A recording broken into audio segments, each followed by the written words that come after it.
afternoon, everybody. Got a fire going.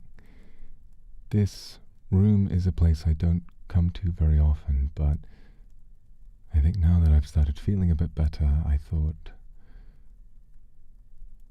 perhaps I'd better not spend too much time in a room that I crashed through the window of and destroyed. Not everywhere in my house is gone, so this is a place I might think of as a bit of a treat. I've also noticed that when I was playing Among Us VR yesterday, I set up my trackers and they make a bit of noise, so I'm going to go ahead and unplug those quickly. If you'll give me just a moment.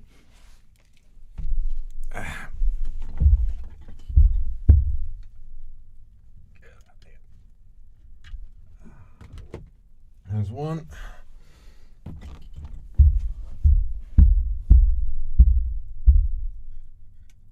And there we go.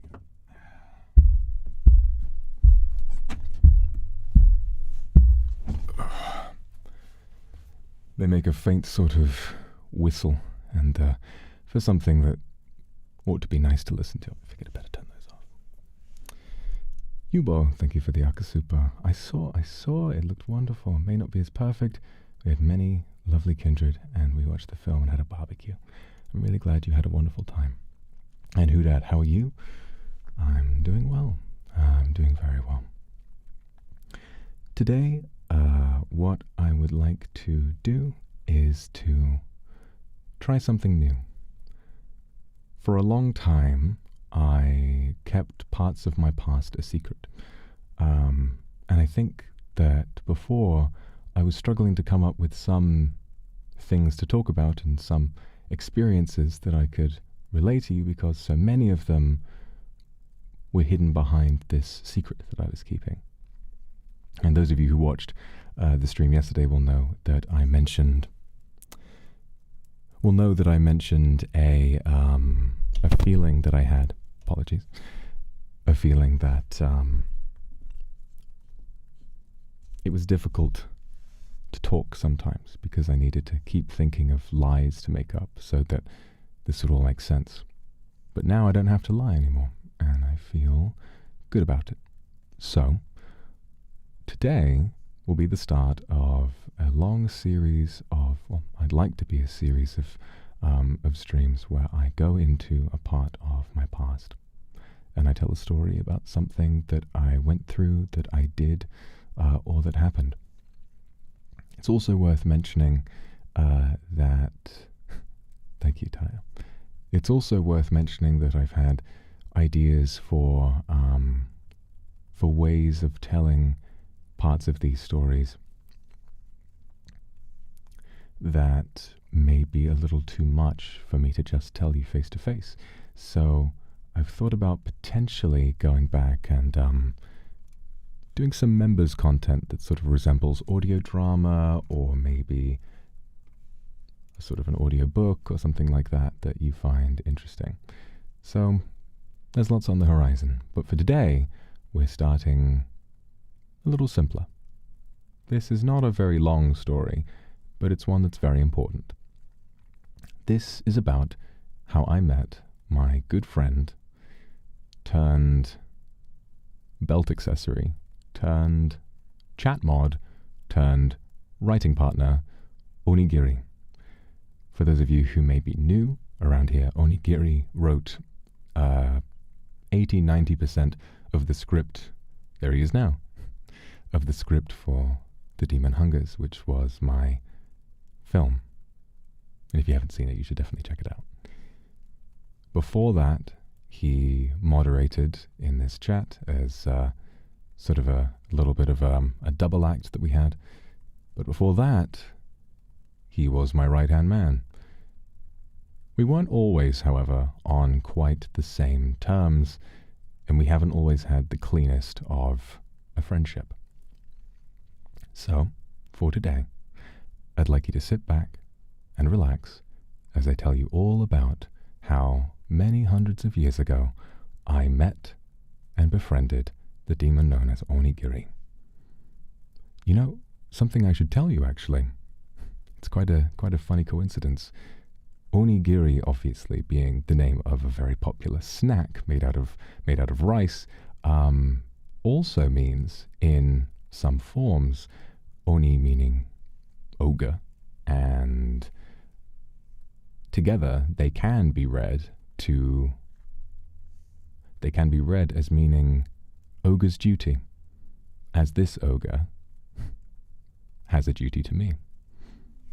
So why don't we tell the story, huh?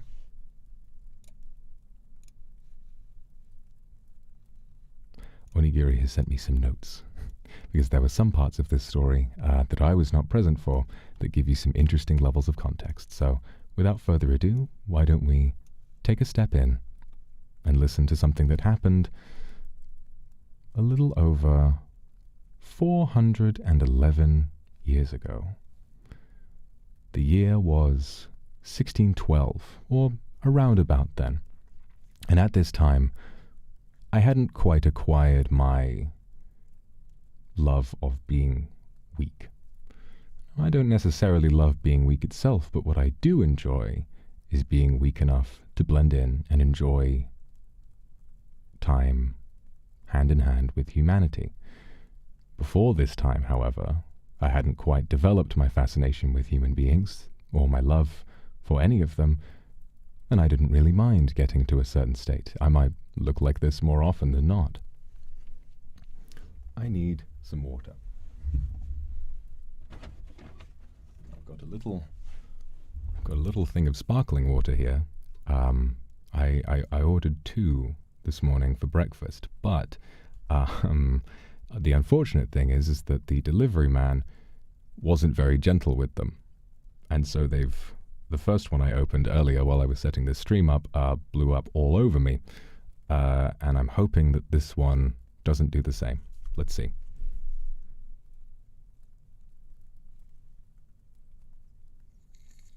Oh.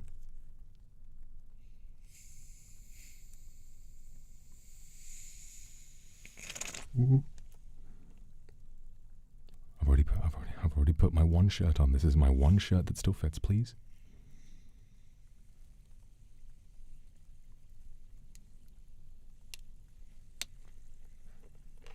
Light work.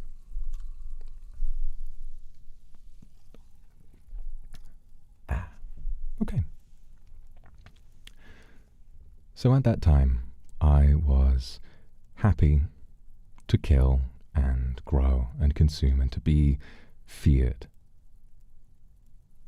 And it was around this time that the majority of Tokugawa Ieyasu's war for unification had just about ended. The battle that took place at my castle took place some years after the war had officially ended, because they didn't exactly consider us to be we were not by any stretch a major player in the war. If you have seen the first piece of this story that I told you back at my debut, you would know that I called my own castle insignificant, and that's because we were. With the war slowly easing off, I was feeling lonely, and I was also feeling quite hungry. I used to haunt battlefields quite often because, as you might be well aware, the more people that die in my vicinity, the stronger I become. If I simply exist on a battlefield, I can become very powerful very fast. But with fewer battles happening, I was left feeling quite alone and without a purpose. So I was wandering around and I was looking for opportunities, really, to get into a fight. I wanted to know the thrill of battle again. And I started hearing rumors of a castle that had at some point been abandoned. It wasn't occupied by any major military force, and more so had become a home for ghosts, yokai, other demons, that kind of thing, lesser demons. And so I walked up and I made it my own. It was there, and slightly beforehand, that human beings had begun to, I wouldn't say follow, more so worship me. Through the years, I had gained a bit of a name for myself. It's how the name Vox Akuma came to be. People called me the voice demon from far and wide, and to some people this developed into fascination. This was the very beginnings of the clan. I saw them as sacrifices, acolytes to begin with, but you all know how quickly that began to change. Now, nearby to the castle, once I had dispatched all of the denizens living inside and made it my own, there was a village nearby, and it had been being attacked by Oni. Now let me help you to differentiate a little bit. When I say Oni, I mean a very traditional image that you may summon of a large, red ogre with big teeth, horns, who carries a club, and is traditionally depicted as wearing one of those loincloths that's typically black and orange in color. If you know what Onigiri looks like, imagine a very big, scary version of that little guy. They were under attack by hordes of these Oni, and I had come to find out that these Oni had lost their food supply when the fighting had stopped, and so they were running around trying to find any means of staying alive, food, supplies, and so on. But of course, Oni are like me, and they eat souls too. So I strolled on down, and I thought, well, I can't have this. These Oni are walking in, and they're taking all of my supplies, and they're depriving me of the souls that I need to survive. This place is mine, and these followers need to be kept safe. And so I confronted them, involving confronting their leader, who was much bigger than me, much bluer than me, and was female. Some of you may recognize I had met Onigiri's wife before I met him. I told her, and I told her followers, to leave immediately, and if any of them returned, I would kill them without remorse. They knew that I was dangerous, and they knew not to fight me. The interesting thing about this power is that it becomes very difficult to keep a fighting force organized when you're up against me. If I can sow the seeds of doubt by simply speaking to you, it becomes difficult to take orders seriously. Panic starts to spread, and they had seen, like you now have, of what else I was capable of. And so, reluctantly, they agreed. They retreated without a fight. Myself and my den sacrifices rejoiced. I ventured back to the castle. My followers remained in the village. But then I found something quite worrying. I wanted to retire that night, and I wanted to relax, and so I ventured down into my storage area, and I found that my store of sake had gone missing. Several barrels, in fact, had disappeared without a trace.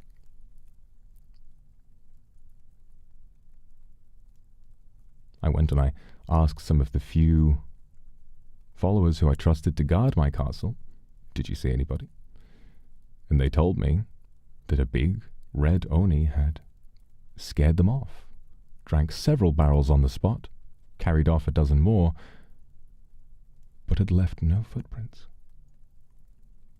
Now, I was very suspicious, and I was confused not only as to how a creature as large as an Oni could make it out without being noticed by me, or particularly without leaving footprints, but also how they had done so without alerting any of us. Oni aren't the sharpest tools in the shed ordinarily, typically viewed as gigantic brutes who hit first and ask questions later. So, I devised a plan. I wanted my sake back, and I didn't want anyone else to steal it in the future. So I went back to the places where I purchased my sake, got more than enough that I would ordinarily be purchasing. I set my guards to keep watch, but then I hid nearby, and I kept watch myself. For a little while, nothing seemed to happen. I thought, well, perhaps this large, red, mysterious Oni has just had his fill, and he's off. Not so was the case. A few rats scurried around, and we thought that was all. The next day, however, 2 more barrels had been empty. The villagers had also begun to report that their supplies were going missing too, and the merchants who travelled through the area were being attacked by yokai throughout the night. Over the next week, it didn't stop. I kept trying to stay up and look into the storeroom to see what was happening, but I never noticed a thing. I would always fall asleep, and when I woke up, the sake was gone. So I had an idea.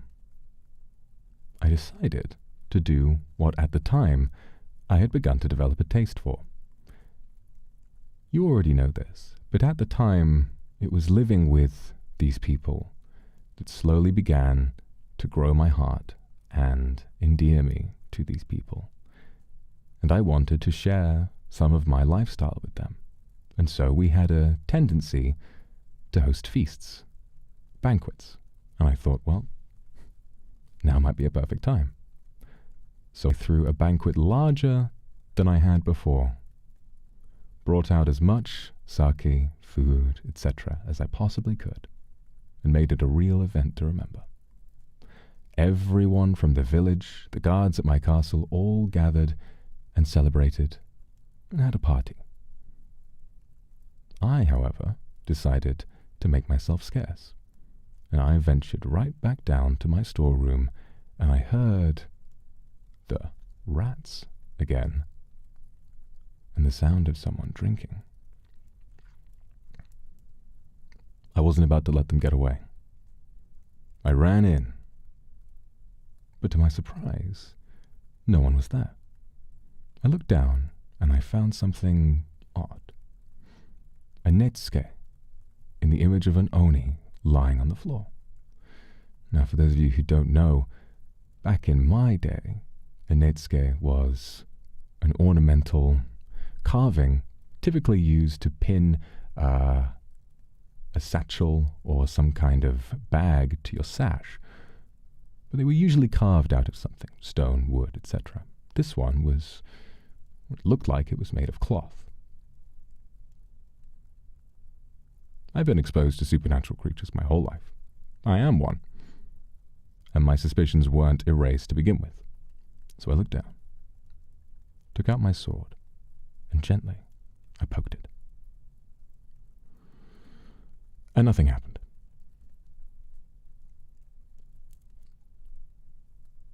But I still wasn't convinced. So I stood up, turned around, acted nonchalant as though I had thoroughly checked the storeroom and my suspicions had been erased, and walked to the door as though I was leaving. But as I did, you might be surprised to hear that the netsuke transformed. It grew and popped up into an oni, who went right back to guzzling my sake in front of me.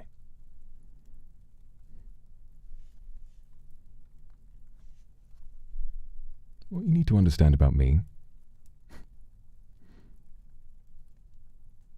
is that it's quite easy to get me to act irrationally. And I was mad. I was sleep deprived from staying up many nights in a row trying to catch this thief, and finally, this little man had made himself awares to me. So I attacked him. He fought better than I had imagined. He's not as strong as the other Oni, but he is cunning. And need you to understand that I did beat him very handily. Didn't last very long, and really it wasn't much of an honourable duel, more was it a rat cornered, trying to skitter around me, trying to crawl out past me, a dart for the door and escape. But I didn't let him. I defeated him, and I cornered him once again. And I was about to... Yeah, all right, excuses. I was about to dispatch him and go back to the celebration, but I decided against it. He amused me. I'd always thought that Oni was stupid and they were loud, but this one was cunning, and he was very, very subtle. And I thought that was quite entertaining. I asked him why. Why on earth would you come and steal my sake, aside from the obvious? And he explained to me that humans were encroaching, and the Oni couldn't rely on their brute force forever. They were simply being outnumbered. You have to remember that this is set against the backdrop of Japan's unification, a time of great prosperity and growth for the country, once a period of terrible war was over. You know now that the real hero of this story is Tokugawa, not me, and so I can pay credit to him for creating this, and of course acknowledging how much the size of his armies would make life as an Oni a little more difficult. But the most difficult part of all was the fact that the humans that his Oni, in the area in which they lived, normally preyed on the humans in that area, but those humans were now being protected by me. And so they had nothing. Brute force wouldn't work, and so he, as one of the only of his group who was sneaky enough and clever enough to keep making off with food and drink, was tasked with keeping him and his companions alive. What I would later learn as well would be keeping his spouse alive.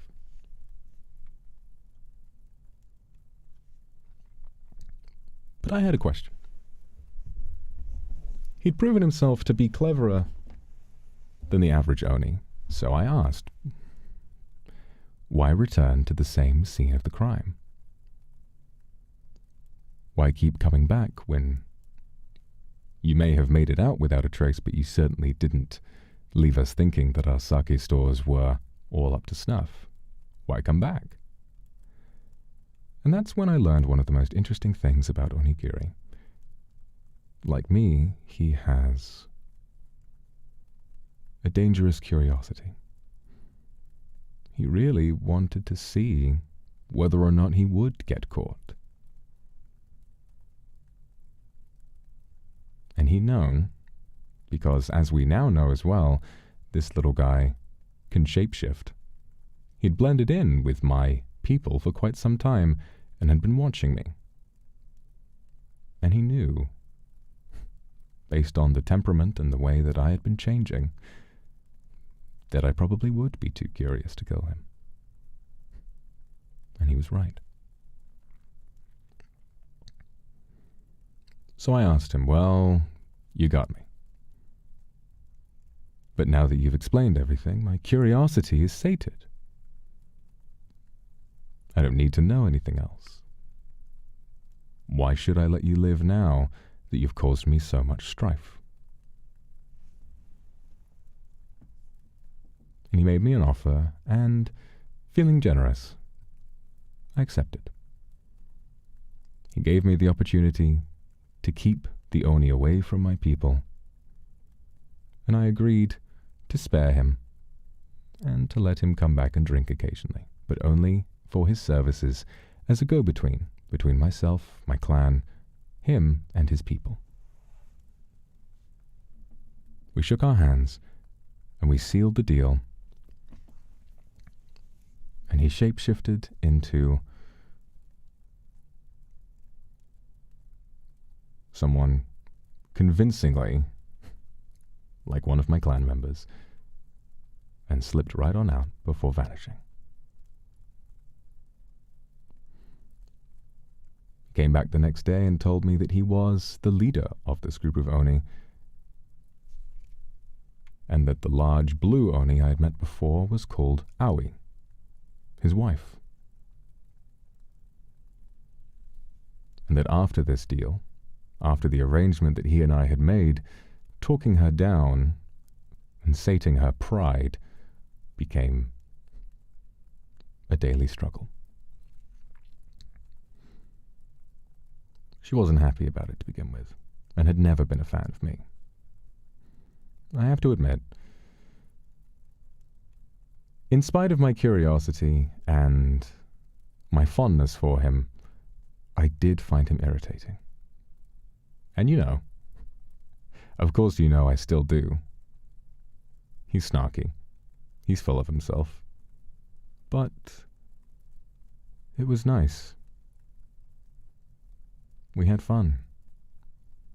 It was nice to banter with someone who understood me, knew by his very own nature about mine. And of course, before too long, we became friends. The Oni agreed to stay out of my territory based on a deal that he had devised, and soon everything settled down.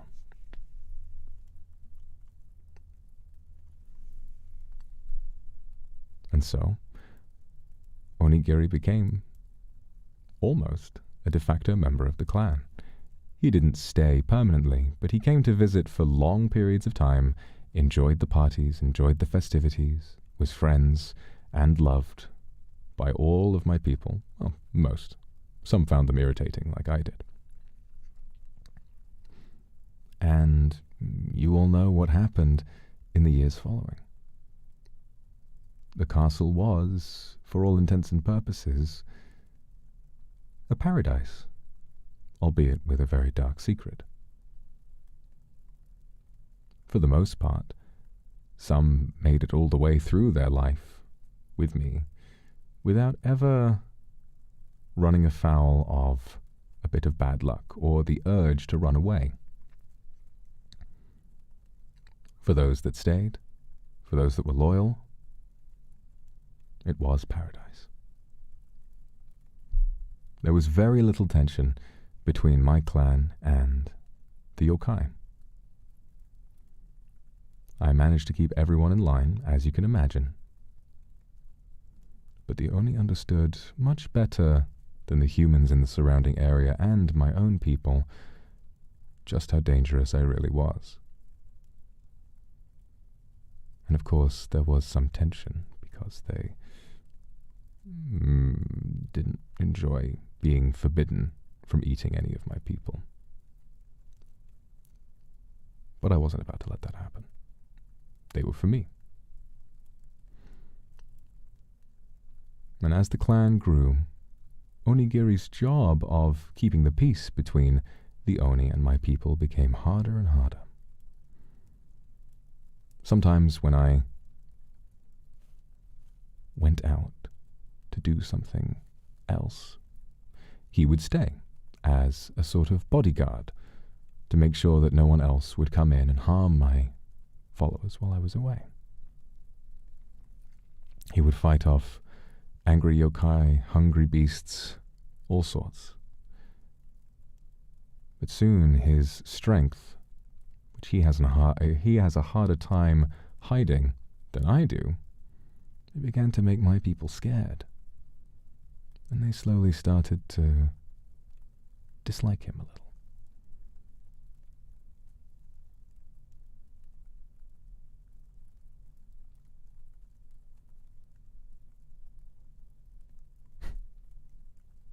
He's also told me since that while this stressed him out, nothing could have stressed him out more at the same time was that his wife was pregnant with what was then their third child. And she was hangry, every single day. His priorities needed to be set in order. The thing is, back in those days, you ordinarily wouldn't just complain to your lord that things were hard. I would tell you to do something, and even more so because it's me, you would do it. I was happy. The sake kept coming in, so Onigiri, for the time being, kept his uneasiness to himself, in spite of how stressed he was, in spite of how much he wanted to look after Aoi, and in spite of how much my people started to become suspicious of him. Now, at the time, this delicate balance depended on the shogun, Tokugawa Ieyasu, leaving us alone.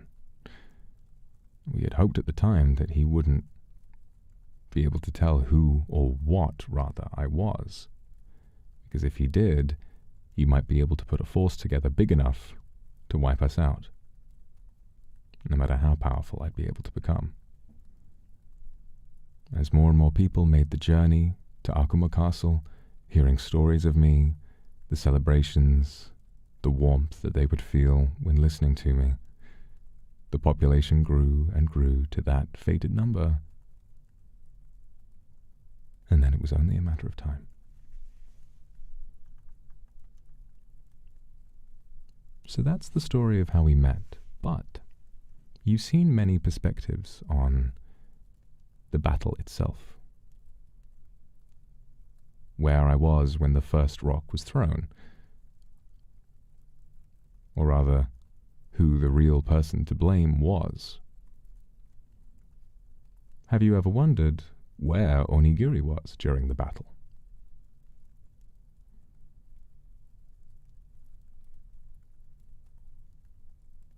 Well, here's that story. For those of you who remember, there was a time when my clan was at its greatest size, and I was at my most brazen and confident. Tokugawa sent his diplomat, knowing then what I had been doing. Gave me the choice. Be absorbed into Tokugawa's empire, submit to his rules and his laws, or be destroyed. And you know my answer. Throwing my sword into the ground, right in front of his nose, and telling him that my people would cease to be people at all if they ever parted from me. They would lose what made them who they are.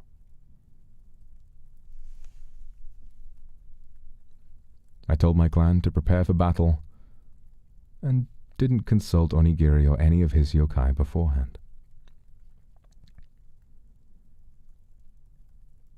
But Onigiri wasn't happy.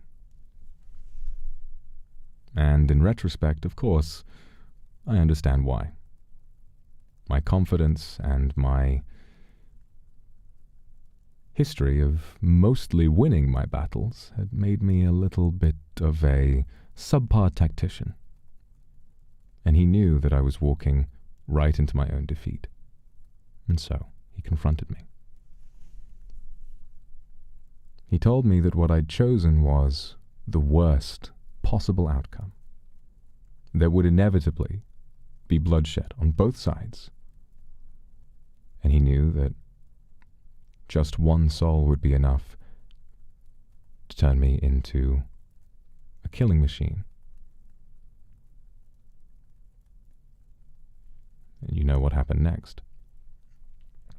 Or rather, he knew what would inevitably happen next.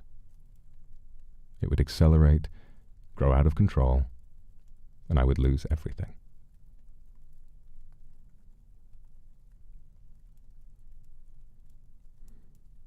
The ending that he foresaw was that I would also be killed, or that I would take enough souls that I would become unstoppable.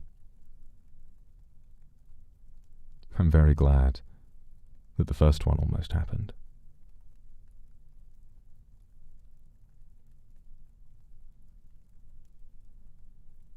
But even then, I was too confident. And I argued back. I told him I knew what I was doing and that I could control it. Nothing in my life had come close to felling me at that point. Why should I have feared a group of humans who would try to come up against someone like me with all the power that I had? That it always worked.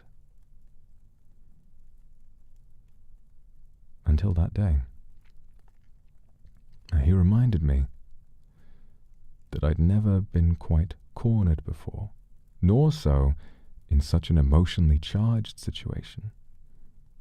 This was the first major battle that I had been in while at the head of my clan with so much love for my people. Any battle before then had been one that took place when I didn't care as much. And he reminded me that the shogun himself was a far better tactician than I was, and he knew not to attack me unless he had sufficient numbers ready to make sure that he could get the job done. I wouldn't listen.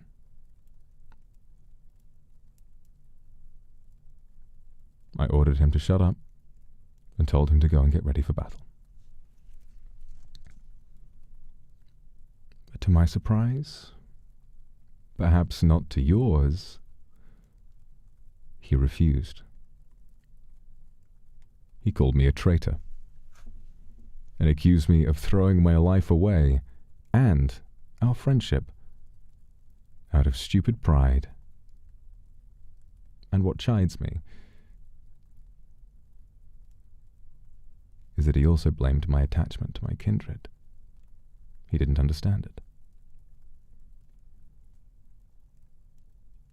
And he knew that fighting wouldn't save us.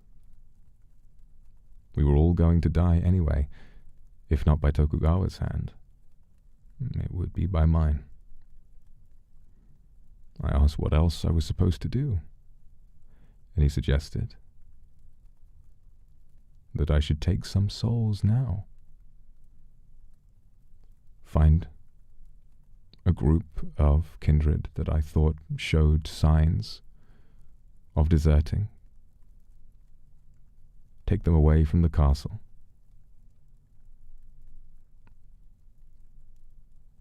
Consume their souls. Become powerful enough, take the fight to Tokugawa's camp nearby without risking any danger to the castle itself. As Machiavellian as that sounds, it may well have prevented what happened next.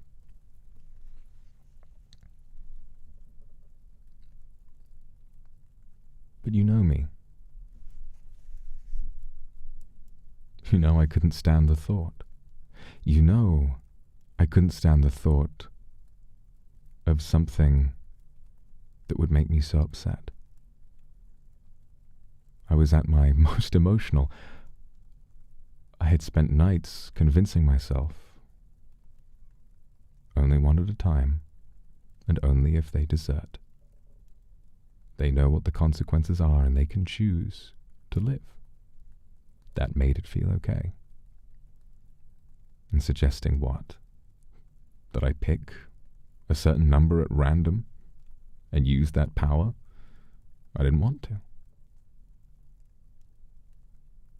But I think a part of me felt insecure as well, because I knew that I wasn't thinking like a leader. I lost my temper.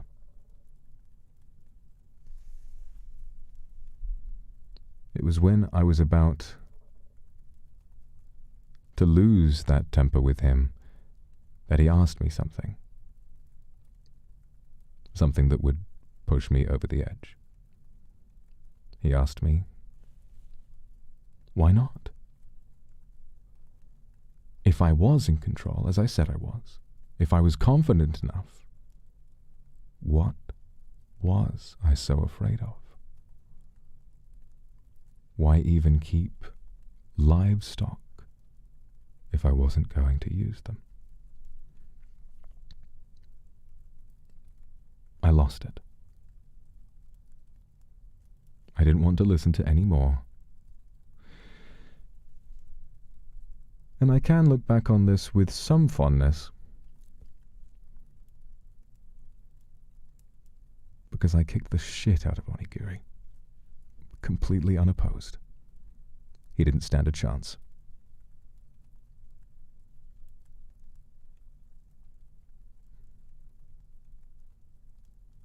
But of course, you know, I couldn't make myself kill him. And so instead, I, quite literally, threw him out. Tossed him off of the castle wall and told him to be gone.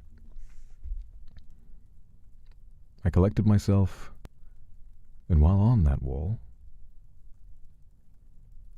I met that young woman who was afraid before the battle would begin.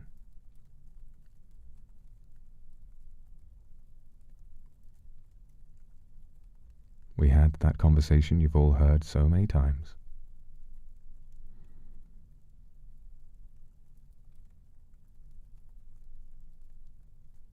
The castle was attacked,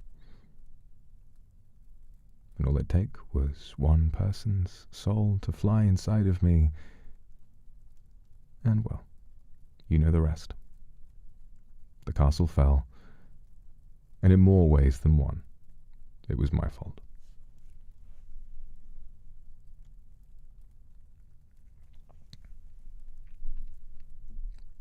If you go back and you listen to that conversation, you can hear how much I was trying to convince myself that what I was doing was right. How much I was relying on my earliest understandings of my own philosophy. I was afraid. But this story isn't about me. It's about Onigiri.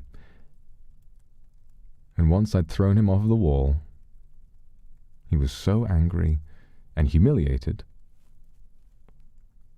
that he led his Oni straight back to the mountains where they came from. During their journey, they looked back and they saw the flames of the battle. From far in the distance, they could hear me roaring. And when he heard that, Onigiri said he felt guilty. Guilty for abandoning me, both as a vassal, but also as a friend. Aoi, Onigiri's wife, confronted him, but he stood up to her. She had wanted to go and scavenge the bodies that were left behind after the battle, eating the survivors from the village as well. But he wouldn't let her.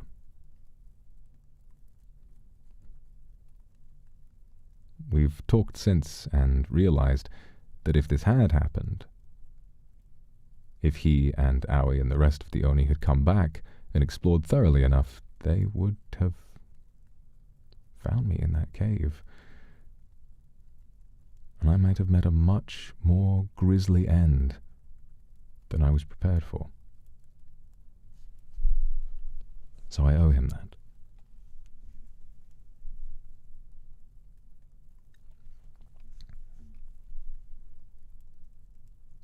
Now, the Oni were very divided on what to do about human beings. Onigiri told me that he had decided to test them, and he moved his family to a village in disguise. And when there, he was treated so kindly that he vowed to protect them, almost in the same way as I did. To this day, he told me he regrets not standing by my side, and he wonders if he could have done something. We've talked about this for hours. He's talked about taking on my shape, convincing the clan members to flee before the battle began, perhaps taking my shape to go to Tokugawa's camp and surrender Or maybe feigning this, using this to buy time, so that we could attack together, thinning their ranks and allowing us a little more time. But he didn't.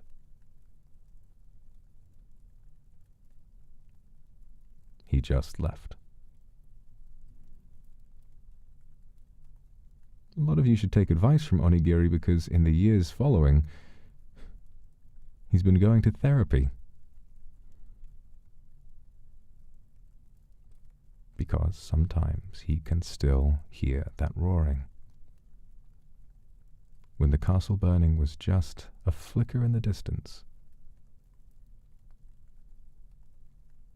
he swears the roaring was louder than the people talking to him right by his side.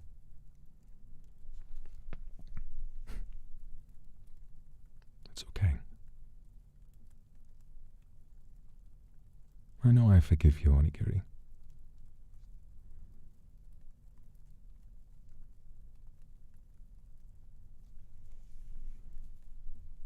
I was in an emotionally unstable state, and trying to get me to do anything else would have resulted in the exact same outcome. I don't want you to blame yourself for what happened.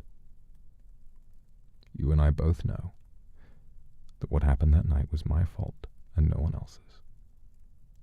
And as I've grown, I am comfortable, and I'm happy, and I accept it wholeheartedly. 400 years is a long time. It's a lot of time to learn how to forgive oneself, but also a lot of time to wallow.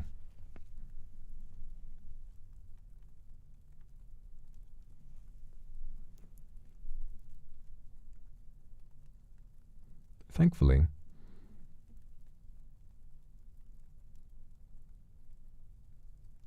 following his example, his children, his dozens of children, really grew to like human beings. And now he has dozens of... Oh, you haven't told me about this before, Onigiri. Some of his grandchildren are part human. So it is possible.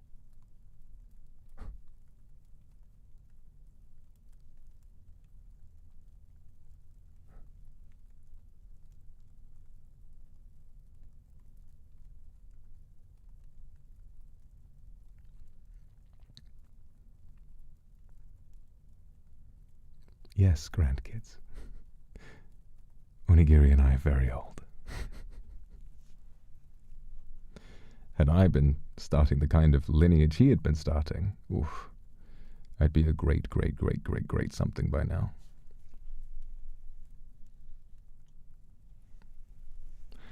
And surprisingly, even given her own biases, his wife Aoi doesn't hate them.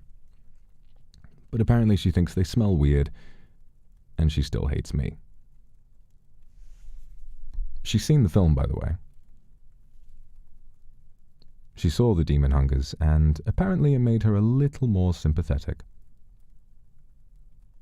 Only a little. Sympathetic enough that if she saw me, she'd probably still try to kill me, but she'd at the very least make it quick.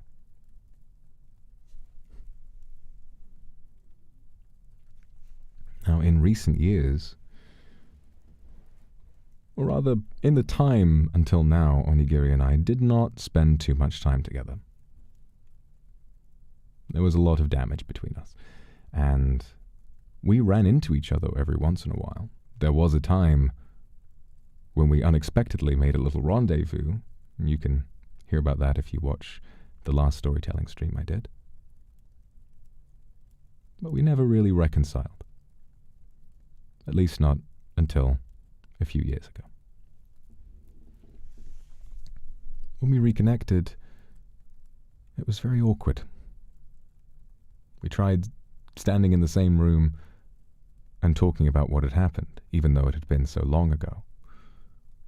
But it was a little too painful for us at the time. We just sort of stood around. We never really sat down, and neither of us apologized, nor did we explain our point of view in enough detail for the other person to understand. I was far under so many layers of denial that I didn't want to admit anything to him. Nor really did I want to admit anything to myself. And he, in a way, was the same. But now, I decided to tell my story. And it began when Onigiri wanted to help and fill in a few of the gaps. Apparently, we can trace this whole journey, at least the one that I've shared with you, back to when Onigiri watched one, and this is not a joke, of Giguk's videos about VTubers. He investigated, found out that NIJISANJI was running auditions, and he told me, I think this would be good for you.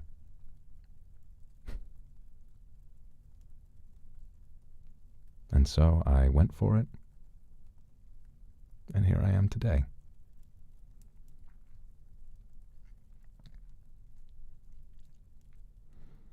There is something else I have to tell you, but I wanted to ask if anyone has any questions. There might be something that you find interesting that you'd like me to expand upon.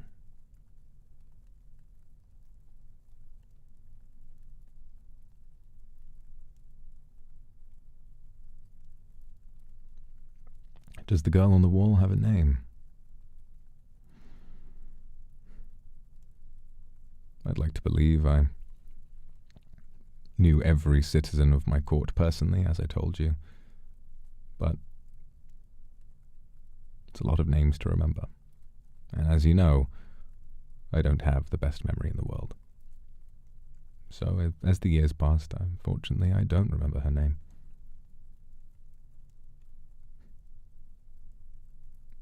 Did she survive? I don't know.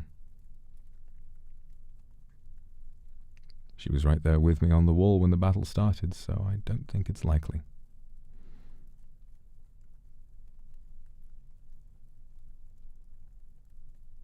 If I was nearby enough when it happened, maybe I'll meet her again someday. And I'll get to ask. Can Onigiri be around you safely in this form? He can, of course. We're both demons of some persuasion. He's more yokai. I'm a demon from the underworld, but he can be around me safely enough. I think one of the reasons why I was so lonely for so many years is because one of the only friends I had that I could be around without any danger, we had fallen out for quite a few years. Mostly. If he and I were around other humans, and I consumed a soul then, I might see the ones keeping him alive at that time and decide to take them for myself. So it's safe if we are alone, let's say.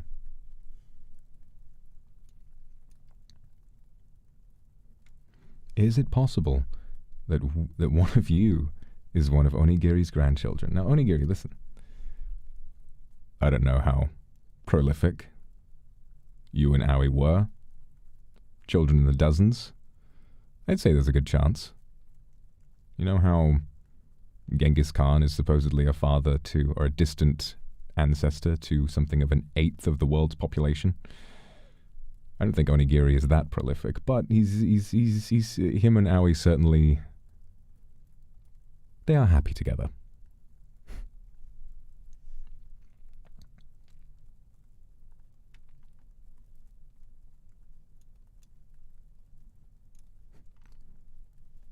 Doesn't like the kids watching me. You know, I can't imagine why. I really can't imagine why. Can I ask why Onigiri chooses to stay on your belt?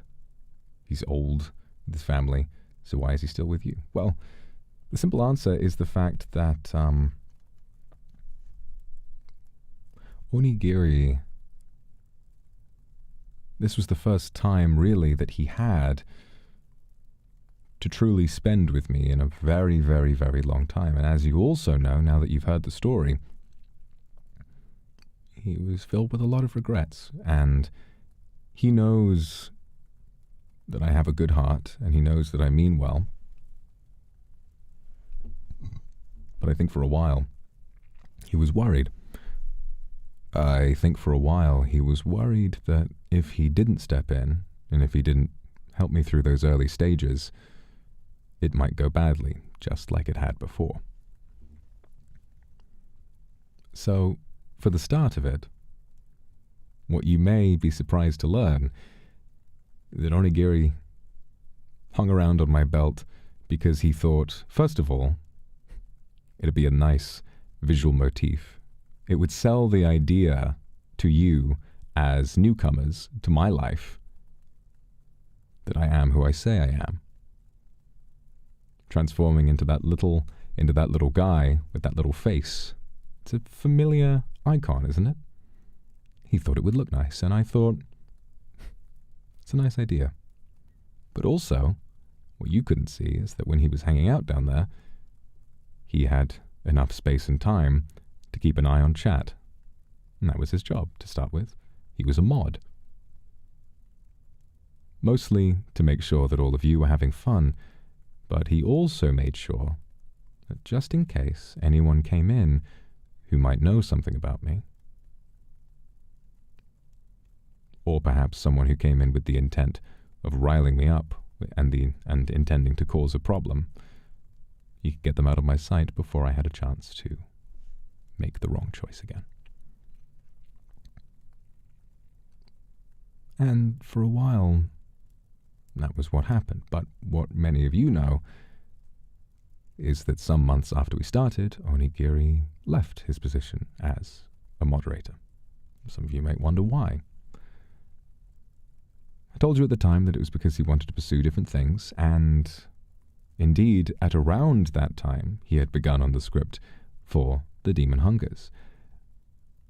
But he also told me, in private, that he had seen the ways that I'd changed. He'd also seen how I decided to make the film as a means of telling you the truth. He saw this as such a great marker of my growth as a person that he told me he'd been thinking about it for a while, but that was the final straw that convinced him. I was ready to do this on my own. And I'm very grateful to him for that. I think it's been going pretty well ever since. But he's always had a hand in things. He's always been giving me advice, popping in from time to time to see how we're doing.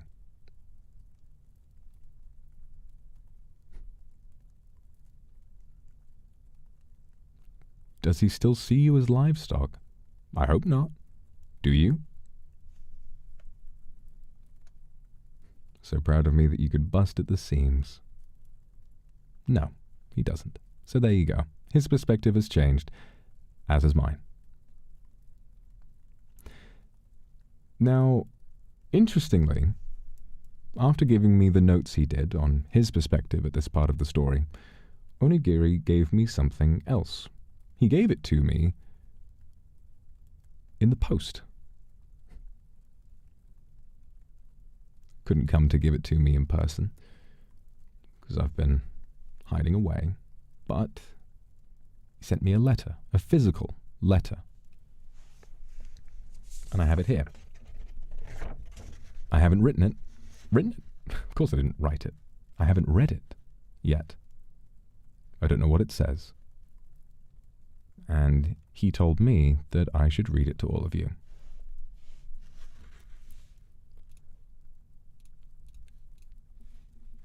the supers, everybody. So let's have a listen. I have no idea what this is about, but I think it's appropriate that after you've learned so much about us, maybe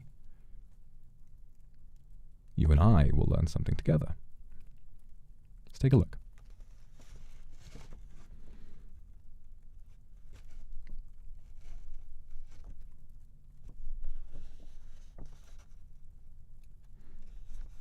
Hi, Kindred.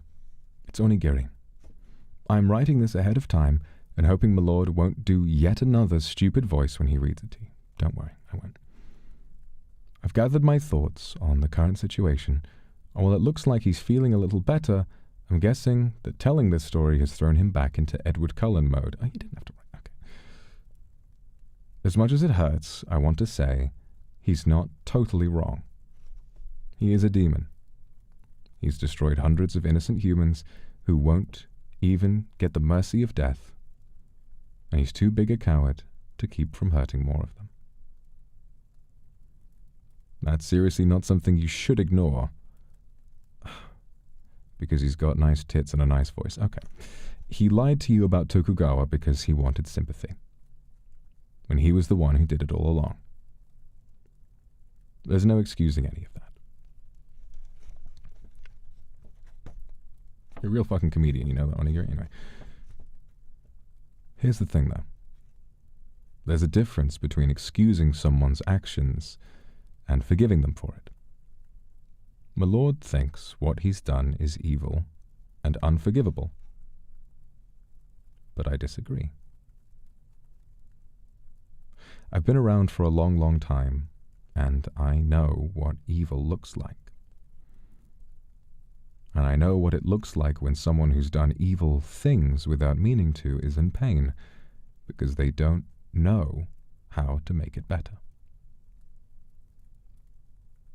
Plot twist. Evil people don't want to make it better.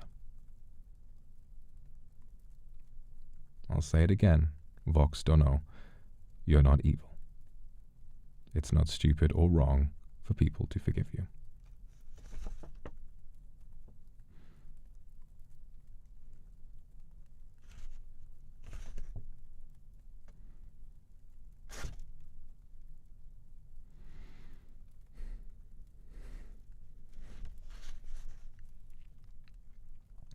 But what about the clan?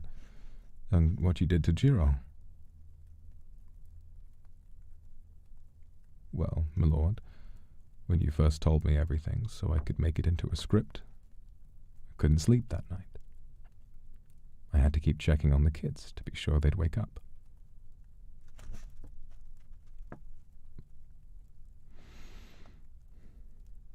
I don't blame anyone who decides they can't support you anymore. But you are what you are. And I've known that for a long time. And honestly, I think you've been stupid again. You've punished yourself enough. Knock it off.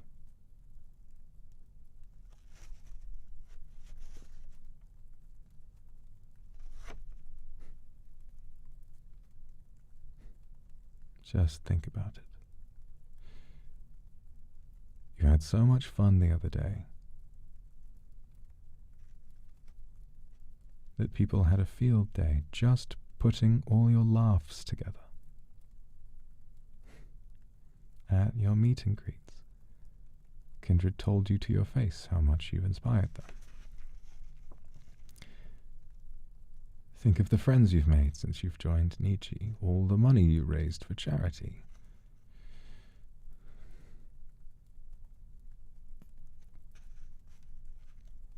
The artists you've supported, and the amazing community you've built.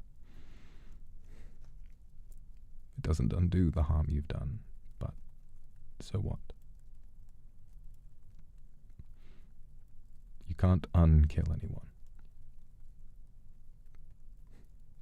All you can do is move forward.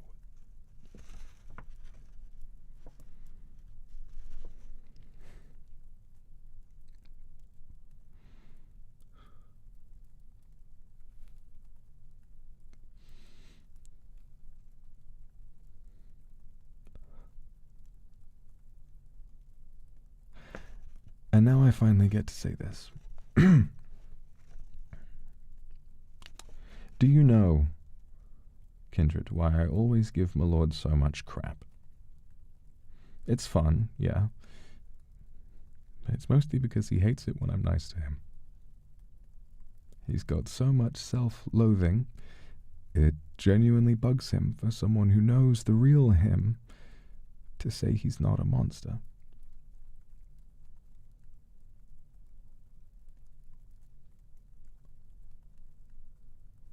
Am I?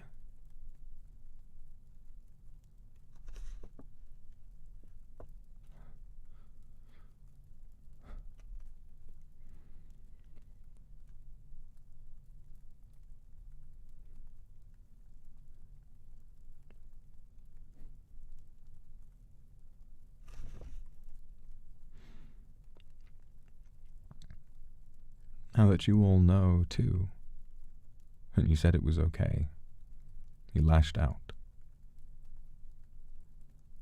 Just in case we need to go through this again, head on. I'm going to say it. The wise, funny, raunchy, deeply caring dork you see on stream is the real Vox Akuma. I think the Kindred have known that all along.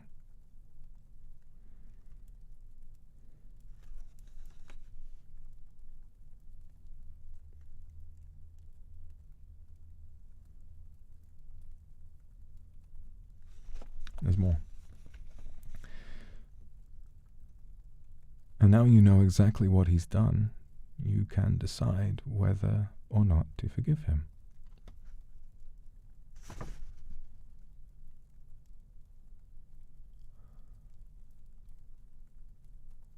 Do you?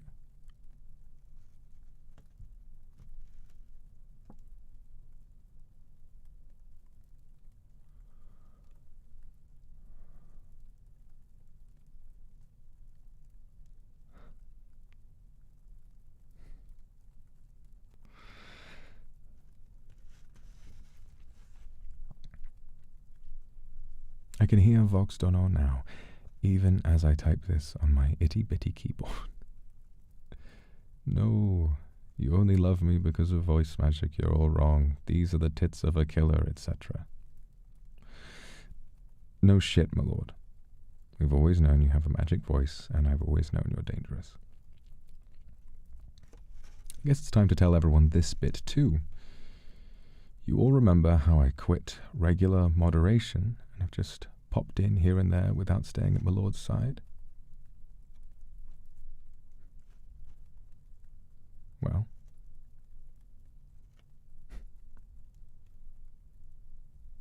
when Voxdonar first started streaming, I kept him company in this form because it was the only safe way to be around him.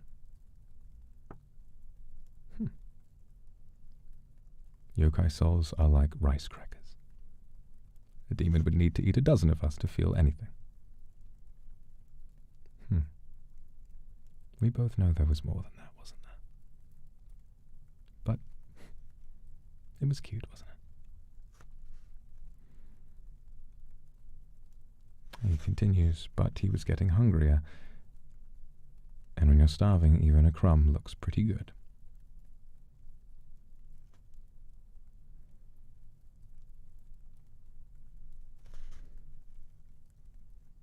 I didn't think we were going to talk about that part.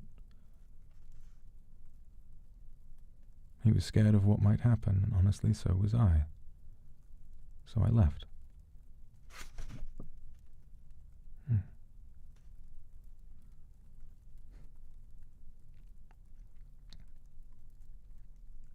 There I go again. There I go again, omitting the truth. What I told you before about him feeling like I was ready, it was true. Of course it was. He'd seen me grow, but this is true as well. We didn't want to go there.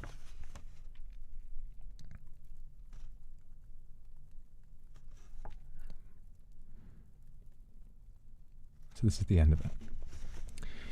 And guess what, Voxtono? Even after everything that's happened, knowing you could eat me or rip me to shreds completely by accident, you're still my friend. You can go on and on about what you've done and how stupid I am, but you can't tell me how to feel. I think most kindred feel the same way. Life is too short for humans. They don't want to spend it being totally safe and sensible. You're not risking anyone's lives by continuing to do what you do. So get your head out of your ass and let people be nice to you.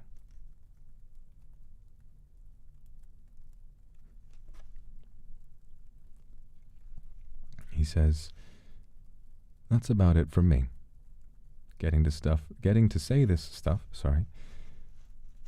is pretty cool, but I do want to be clear to everyone that this is a special occasion. I'm not going to debut anywhere or release a hit single or anything. I'm old, and I'm very busy. I'll keep supporting Voxtono the way I do now, helping tell more of his story and mocking him from the sidelines. But it was important to me to put my thoughts out there, and I figured making the Lord read it for you was a good compromise. If he gave me a dumb voice, I'm going to sneak in while he's asleep and pee in his sock drawer. Well, there's no need for any of that. You're old and ugly enough to know better than to do that. You know I don't have many socks left that fit me. They stretch just about enough, but still, please, don't do that. Also, my high score on Suika is 3,539. God fucking... Okay. That's about enough out of him.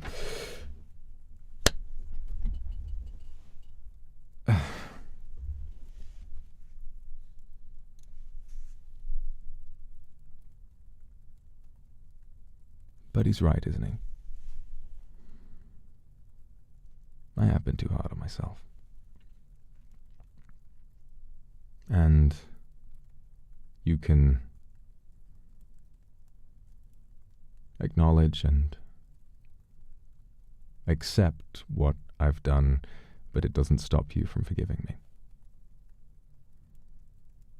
And maybe now, even with the rest, that's what I give to the world is better and more than the bad I do to it. Maybe. Maybe. Oh, I didn't really expect the letter to contain all that, but it's...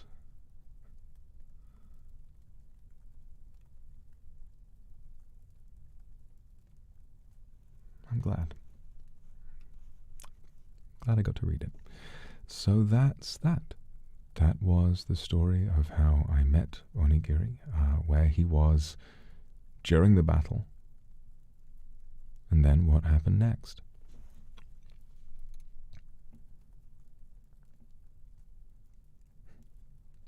Thank you, Kiwi. You're right. You're right. And Muli Kumaki Yusha. Thank you. Kendra. Thank you. I will take this, I guess, as a lesson. I'll try to be the person that you know and love, but I'll also try to be more honest. Since you learned the truth, I haven't been keeping much of anything from you. And perhaps that's why things feel different now, but there's nothing stopping us from having fun. There's nothing stopping us from doing what we like. And for the first time, that's possible without causing some great disaster. And maybe that's enough.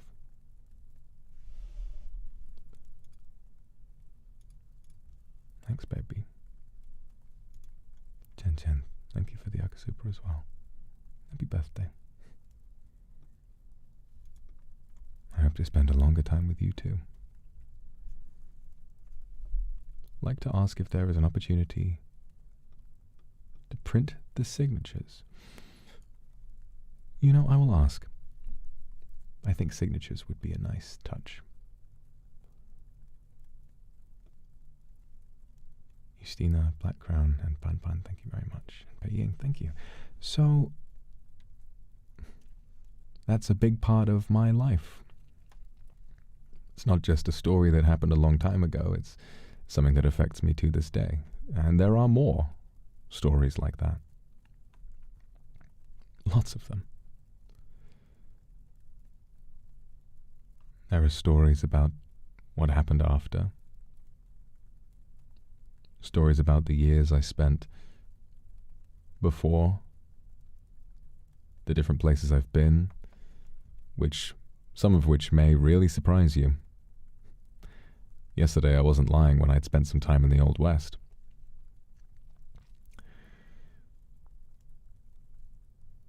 And I'd like to tell you all of it, so that maybe one day you can put all the pieces together and finally, really, truly understand me. Or at least to understand why I am the way I am.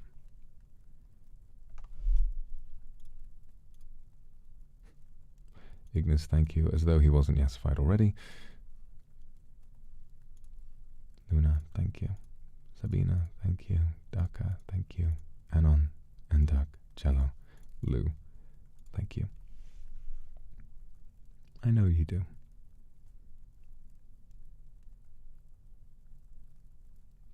Even when a little over a week ago I stormed in here and tried to apologize for everything I'd done,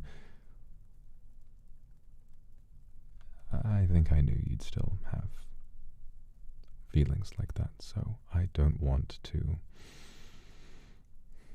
misuse them.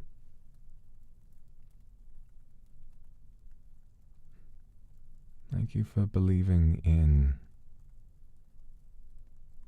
what's good about me and letting me do what makes me happy. I hope that in the days, weeks, and months or years to come, I can make you happy too. Thank you. I'm surprised no one asked, actually. There's a large chair behind me, but I'm not sat in it, and it's because I'm too big for it now. And so I've wheeled something in here, and I'm sat on that instead. Makes a nice little centerpiece, but I'll probably move it out of the way at some point.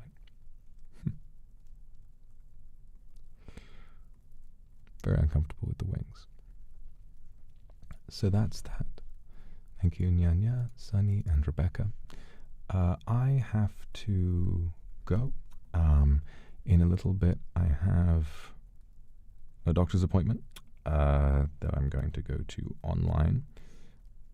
And it's the first one I've had since all of this happened. And I am going to have to find a way of explaining what's gone on without revealing what's actually gone on, because that might lead to some legal trouble. But I'm sure I'll find a way.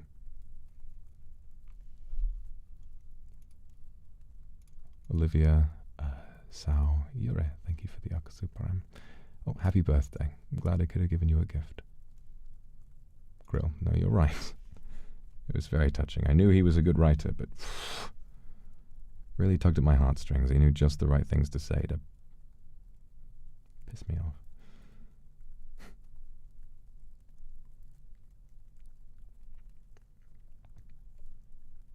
All right.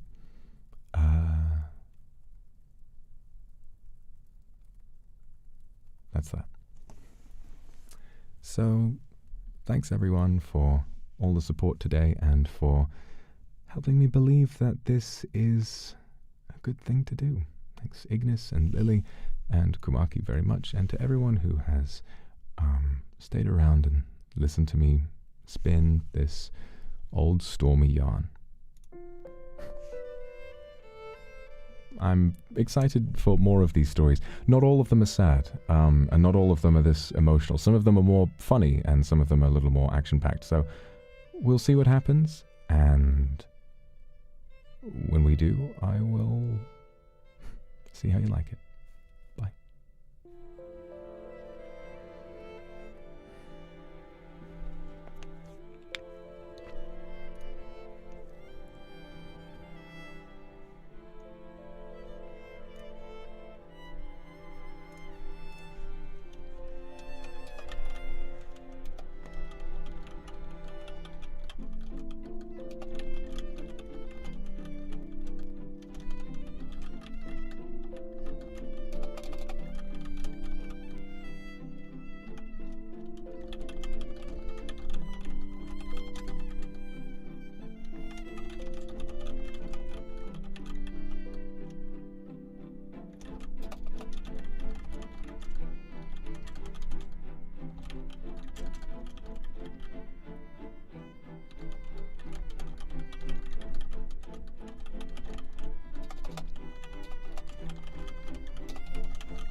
Yes, I can hear you. No. Unfortunately, I think my webcam is broken today. Yeah, no, I tried finding. I have a spare one, somewhere, but I tried finding it. I don't know where it is. So, is that going to be all right for this week? Oh, thank you. Yeah, I'll make sure I find it for next time. Thank you. Hmm? Hmm? Okay. Thank you.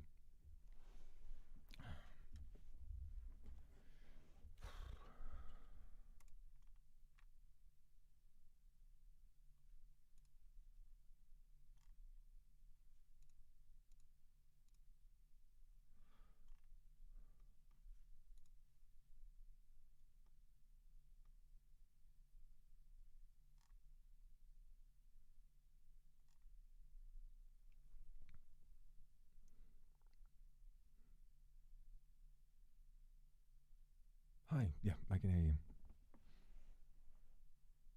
Yeah. She already told you about them. Okay. Okay. Well, I'm doing pretty well. The last week has been strange. So, the dosage I was on before was like it was fine, and I was making good progress, and everything like that. But in the past week, I've been feeling strangely. Uh, it doesn't really feel like it's having the same effect anymore.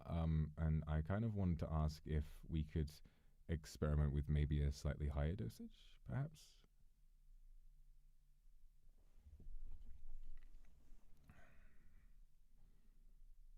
Mm. I see. Yeah, I looked it up. That's the maximum. That's as much. No, there's a special use case kind of procedure or something like that. Maybe.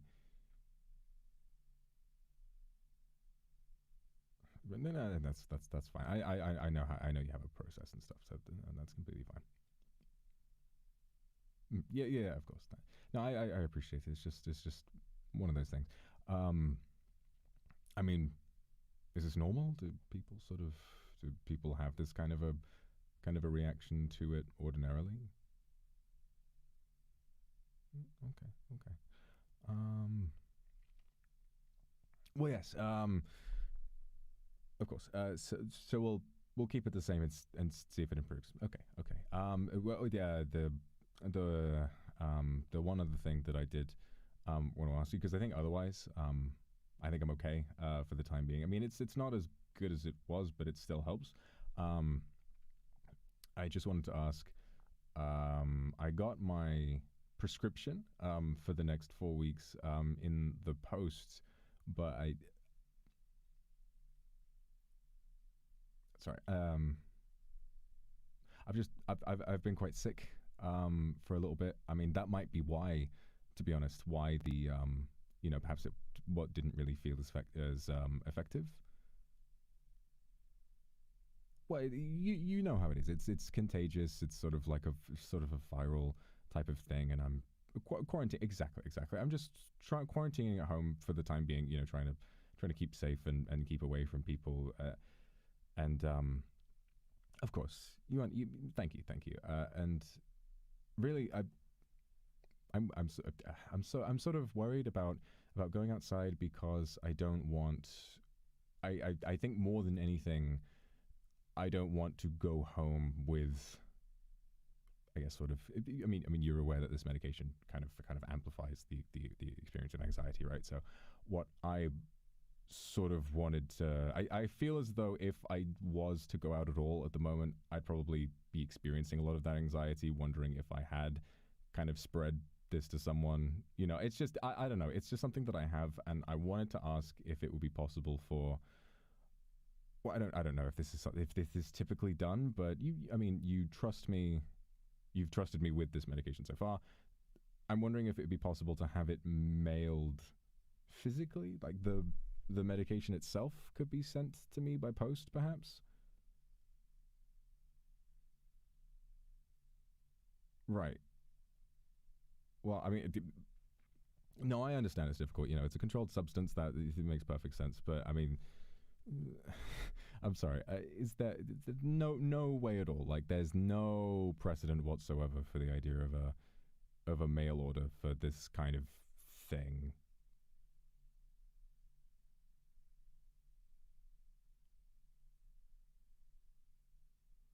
No. I mean, I got the prescription by post. Like that part is completely fine. I got it in the post, and it's the right amount, and there's plenty of time left on it to hand it in. But I can't at the moment because of what I'm feeling. I don't want to go to the pharmacy to pick them up myself.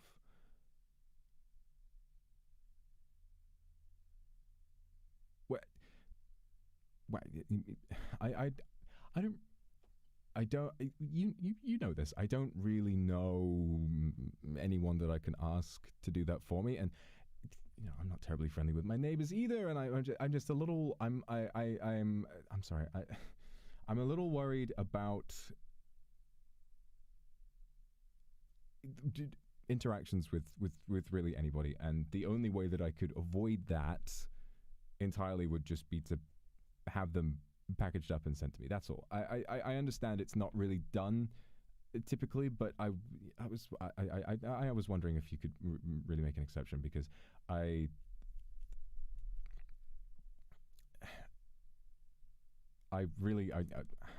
know it's sort of a, I guess you might call it a bit of a red flag with prescribing someone this kind of medication, because it represents maybe dependence or addiction or any of those, or any of that. I'm sorry, number of things. But it's just that while I'm quarantined, listen, my house is in such a state. Honestly, I can't. I'm really struggling to keep up with my tasks at work, and I'm struggling to keep up with my eating habits, and I feel like I'm getting unhealthier, and I really think I would benefit from this, and I want to, please, I know you said no, but please, some loophole, some workaround, someone who you trust who could take physically the pills from the pharmacy to outside of my door. That's all, please. No, the illness isn't dangerous. That's not the point.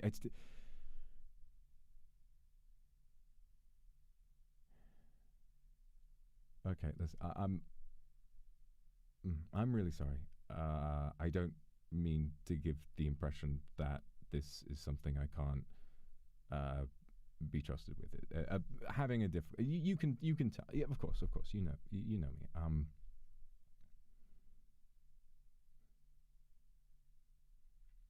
That's the thing. I ran out today. Today was my last day.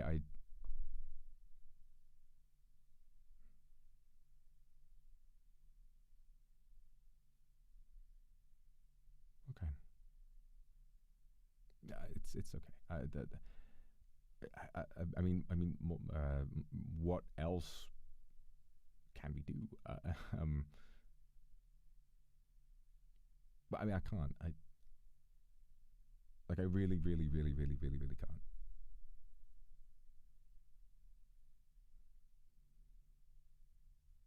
Okay. Mm-hmm.